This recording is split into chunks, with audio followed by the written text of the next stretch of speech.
So a couple days ago, I posted a short video on YouTube explaining how I was going to be using ChatGPT to help me to estimate how much concrete to order for this pour that I actually ended up doing yesterday. So I thought I'd shoot this quick video to give you an update on if it was a wise decision or not to use ChatGPT to help with the estimating process. So just a quick recap. But before we do the recap, check out the sunset. This is definitely one of the perks of going up high on your DIY ICF build, is the views are just spectacular. But anyways, back to the video. So I explained in the video how I'd gone around the entire perimeter and I had to get measurements because you can see some of the block is stacked a little lower, some of the block is stacked higher. I've got all of these windows. You understand, out the east window and out the north windows, why I have so many windows. The views are just spectacular, but that makes it difficult to estimate how much concrete. So every foot, because I had to measure my vertical rebar, you can see sticking up right there, my structural engineer requires vertical rebar every 12 inches. So I was having to do that measurement anyway to be able to cut the rebar. And so I would mark up here, I'd say, all right, it's 8 feet 4 inches down to the previous pour where my tape measure would touch the concrete.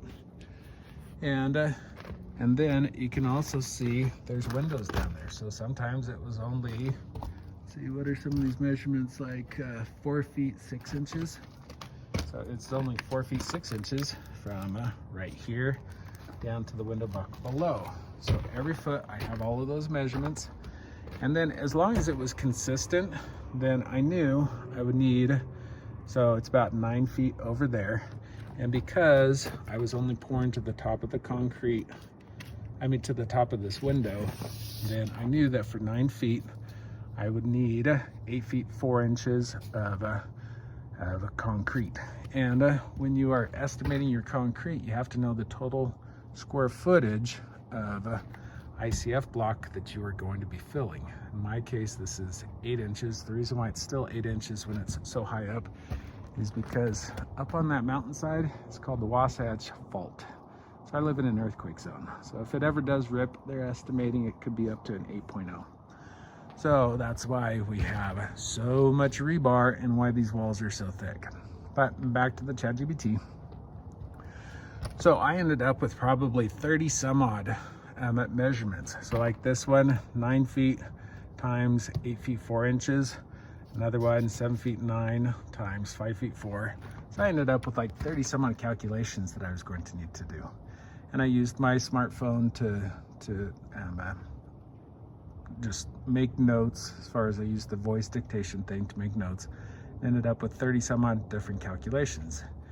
And so I thought I could either trust myself to do all of those calculations with the calculator, or actually I'm going to give you the view of the sunset while I'm talking, or I could just copy all of that, paste it into ChatGPT, and explain to ChatGPT, hey, I need a calculation, I need the sum of all of these calculations so that I know how much total square feet of concrete that I'm going to end up pouring.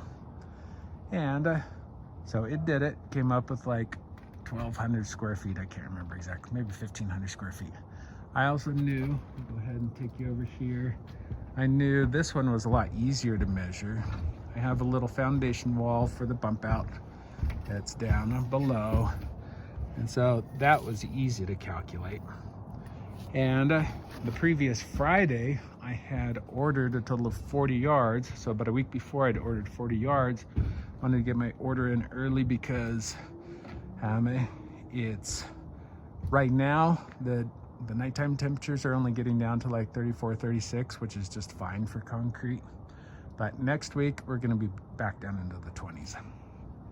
So when I got done with ChatGPT, it gave me the total number of square feet, and then each of the ICF block manufacturers they have a formula that you put the total square feet in, and then you divide by a special number that they've come up with depending on how wide your block is. And what it told me that I would need between this ICF block up here and then that foundation wall down there is that I'd need 38.5 yards. So I thought, you know what? Well, number one, you have to order an extra yard anyway for the concrete boom pump truck, just so that they can prime. And so now I'm up to like 39. And so I thought that's good enough. Plus you end up with a little bit of waste. And if I did end up with any extra, then I had a spot that I'd be able to put it, which is behind the foundation wall, just so that my concrete slab inside the garage is less likely to crack. So, drum roll, and that is, yeah, I did end up with what I originally estimated, about an extra yard and a half of concrete, and I was able to use it up by that foundation wall. So it actually worked out. So for anyone else who is skeptical about using ChatGPT to come up with your 30 some odd calculations to accurately estimate how much concrete to order, I can tell you, at least in my case, worked out great. And so don't be afraid of this new technology. And if you want to follow along as I do this crazy journey of basically solo building this 48-foot tall house, although I only have a little bit more to go. I think I have 2 rows of block on this side, and I have about 3 rows of block on that side, and then I'll be able to do my last pour. So be sure to like and subscribe so you can watch this crazy process. So thanks for watching.